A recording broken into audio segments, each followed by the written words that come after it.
Bonjour et bienvenue dans cette nouvelle et dernière vidéo de l'année sur Google Sheets. Et je tenais déjà à vous remercier car nous venons tout juste d'atteindre la barre des 1000 abonnés sur la chaîne. Donc voilà, la chaîne a 11 mois, tout pile. J'ai eu beaucoup de retours positifs en commentaire. Ça fait plaisir de voir que les vidéos de formation sont utiles. Et mille merci pour ces 1000 abonnés.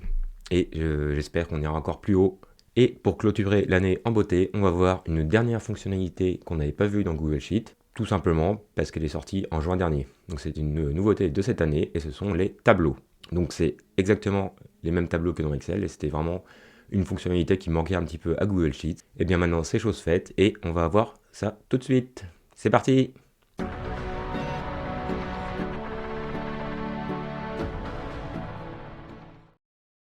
Donc pour voir les tableaux, on va repartir du fichier corrigé de l'épisode 15. De toute façon, vous retrouverez dans la description le fichier initial et le fichier corrigé de la fin de vidéo. Alors, les tableaux, en fait, c'est exactement les mêmes tableaux que dans Excel. Et c'est vraiment quelque chose qui manquait dans Google Sheets. Donc là, je repars sur ce tableau-là.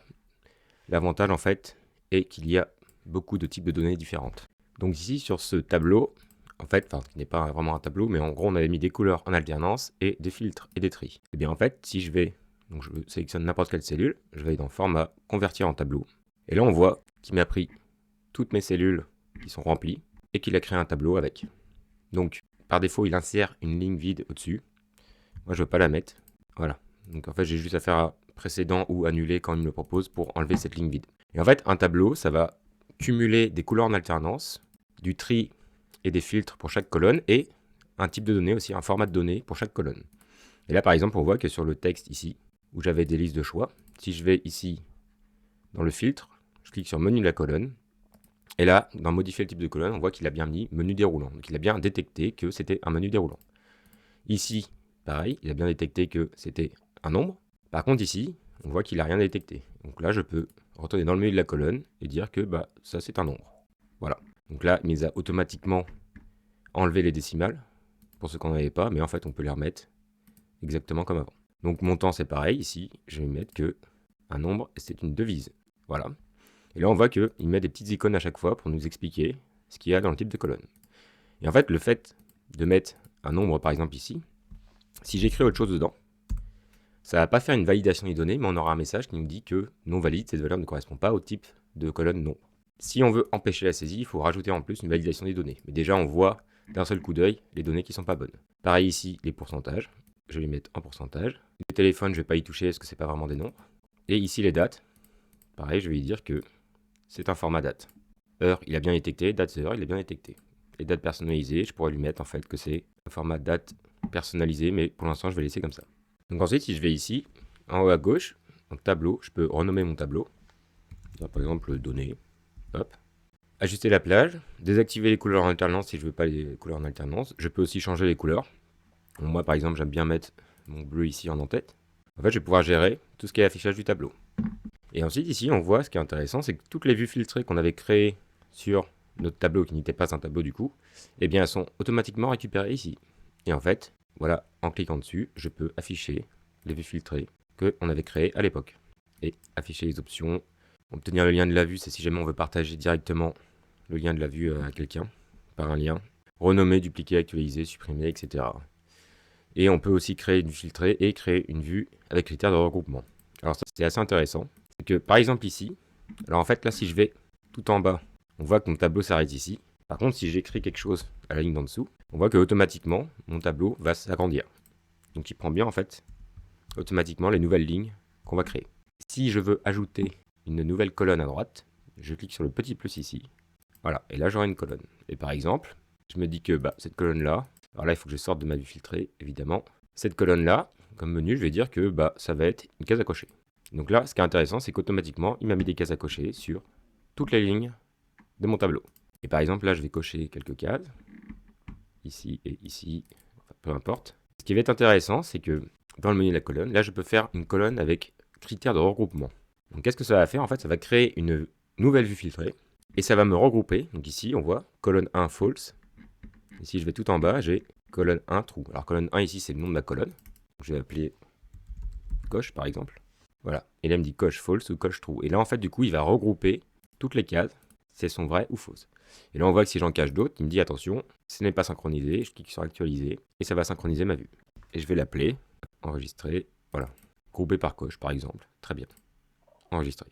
Et du coup, ici, je peux désactiver ma vue filtrée. Donc là, je vais retrouver mon tableau d'origine. Et maintenant, ici, si je vais dans le menu filtré, on voit que j'ai groupé par coche qui est apparu. Et si je clique dessus, ça va me réafficher mon tableau groupé par coche. Alors, on peut voir aussi qu'il y a un nouveau type de filtre qui est apparu. C'est que maintenant, on a un filtre par couleur. Et par exemple, là, je peux filtrer par couleur de remplissage. Voilà, et là, j'ai toutes mes dates qui étaient en vert. Pour rappel, le vert ici était mis par une mise en forme conditionnelle en disant que si la date avant le 28 février 2023, c'est vert. Si c'est après le 27 février 2023, c'est bleu. Donc là, je vais pouvoir filtrer aussi par couleur, ce que je ne pouvais pas faire avant. Alors attention, par contre, ça marche pour les couleurs qui sont mises par du format conditionnel. Par contre, ici, on avait une validation des données. Alors là, il faut que j'aille ici pour la récupérer. Voilà, et ici, les couleurs sont mises par le menu déroulant, en disant qu'à chaque fois, je veux une couleur par prénom. Et bien ici, je ne vais pas pouvoir. Donc le filtre pas couleur ne fonctionne pas. Voilà, parce qu'il y avait déjà une couleur mise en vert sur certaines valeurs, mais il ne va pas prendre en fait les couleurs des menus déroulants. Par contre, le format conditionnel fonctionne très bien. Et ici, voilà, ici, donc là j'ai une carte de couleurs. Là, il m'affiche vraiment toutes les couleurs de la carte de couleurs du format conditionnel. Alors, si vous n'avez pas de filtre de mis, en fait là mes filtres se sont mis automatiquement parce que j'avais déjà ajouté des filtres sur ce tableau. Mais je peux quand même les enlever. Et du coup, je vais garder mon tableau avec le type de colonne, où je peux trier aussi. Et je peux cliquer sur Filter pour ajouter un filtre. Et du coup, je peux faire des filtres que sur une seule colonne, par exemple. Voilà, donc si je rajoute un filtre sur une colonne, évidemment, ça va me rajouter des filtres partout. Et enfin, la dernière nouveauté qui a été ajoutée avec justement les tableaux, c'est ici de créer une notification conditionnelle. Et si je clique dessus, là, en fait, je vais pouvoir me créer des règles de notification conditionnelle. C'est-à-dire que je vais pouvoir dire, par exemple, dans le tableau donné, si la valeur de la cellule change, donc je sélectionne une colonne, par exemple, je veux pister la colonne texte ici, on dit envoyer une notification par email, et soit à moi, soit jusqu'à 10 destinataires d'email, où en fait on peut saisir aussi. Donc là, je peux mettre des emails pour justement être notifié par mail dès que cette colonne change. Et je peux aussi ajouter d'autres conditions et dire que par exemple, il faut que cette colonne change et que la colonne date ne soit pas vide, par exemple. Et je peux encore ajouter des conditions. Donc là, je peux rajouter que des conditions en et. Il faut que toutes les conditions soient remplies pour que mes notifications conditionnelles fonctionnent. Donc voilà un petit peu dans les nouveautés de cette année sur Google Sheets. Donc cette fonctionnalité de tableau est exactement la même qu'il y avait dans Excel et on l'attendait quand même depuis pas mal de temps. Mais du coup, c'est vraiment le cumul des couleurs en alternance, des filtres et des tris et du type de colonne en fonction des données qu'on veut afficher. Cette vidéo sur les tableaux est à présent terminée, j'espère qu'elle vous a plu. Et là, en fait, je n'ai plus rien à vous apprendre sur Google Sheets. On a vraiment vu toutes les fonctionnalités du logiciel. D'ailleurs, il n'y a eu aucune autre modification des fonctions ou des formules dans Google Sheets, donc toutes les vidéos de tuto sont encore et toujours valables, sans modification. Je continuerai de toute façon la playlist sur AppScript pour apprendre à programmer encore plus dans Google Sheets, et je ferai des vidéos régulières sur Google Sheets aussi s'il y a des nouvelles fonctionnalités ou des choses qui ont été modifiées dans le logiciel. En tout cas, mille merci pour ces 1000 abonnés. Encore une fois, ça fait plaisir de voir autant de gens engagés et de commentaires positifs et ça pousse aussi à continuer. N'hésitez pas à liker, partager et à vous abonner aussi si ce n'est pas déjà le cas. Et moi je vous dis à l'année prochaine pour des nouvelles vidéos.